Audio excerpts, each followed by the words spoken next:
Welcome to the instructional guide for the MR-400 401 firmware update that includes new tools for simplified programming and panel configuration. In the previous video, we looked at the auto configuration feature on the panel. In this video, we'll take a look at the new feature in the configuration software, Modify Mode, for making direct adjustments to a panel's configuration. You'll need to have the software configuration application version 2.1.5 or above, and the panel requires firmware version 2.1.12 and above. Locate the micro USB port on the core board. Connect to the panel with a USB micro cable that supports data transfer. Plug the other end of the cable into one of your laptop's USB ports. Open the configuration software, go to File, User Preferences, and confirm that the proper COM port is selected under Serial Port. Select Panel, then select Connect.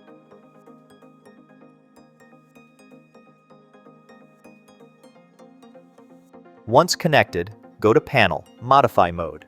The panel's job data will be uploaded for editing in the configurator.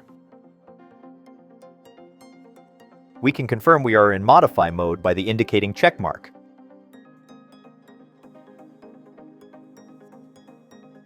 Only some sections of the panel can be accessed when using the Modify Mode. The job tree shows what can be edited. Live edits can be made to panel options, device tags, correlation assignments, and device process types like alarm or supervisory. Viewing the options section under Job Details, we see default options that are configured automatically, like manual signal silence, fire drill options, and device LEDs flash when devices are pulled. We can change and update these options directly while connected to the panel. Let's change the style of our addressable loop from Class B to Class A by selecting the Class A Loops option. Now that we made this change, we can apply it directly to the panel. Select Panel, and then select Quick Update, then select Update Options. This will update the changes in the panel.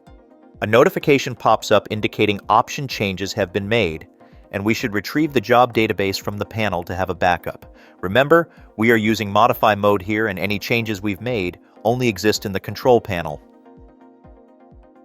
Navigating to the addressable loop, we can see the devices that were added during the auto configuration process.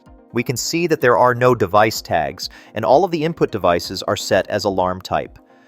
Since we are connected to the panel and using the Modify Mode, we can edit the descriptive device tags for each of our input devices.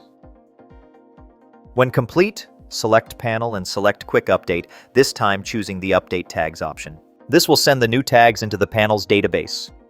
A notification pops up indicating changes have been made to the tags, and we should retrieve the job from the panel to have a backup. The changes we made take effect immediately. Next, let's look at the correlations that were automatically made when we did the auto configuration and make some changes. You can see that the input devices have all been correlated to the NAC output circuits.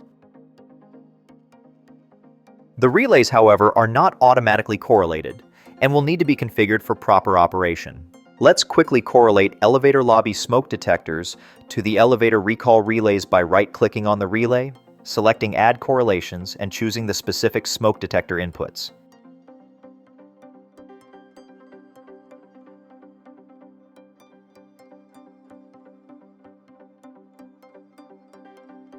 When complete, select Panel, and then select Quick Update, this time choosing the Update Correlations option.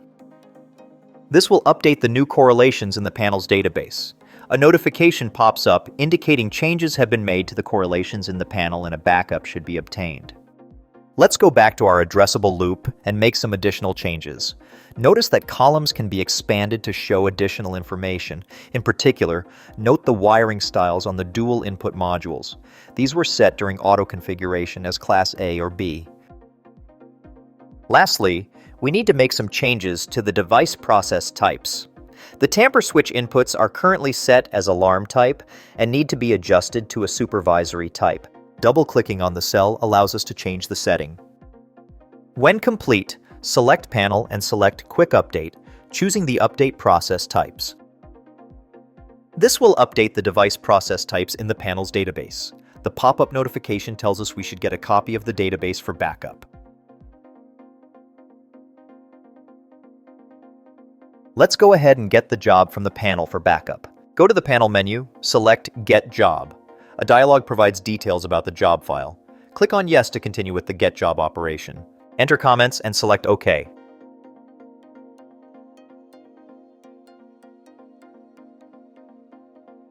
A notification that the job has been successfully uploaded appears. Click OK.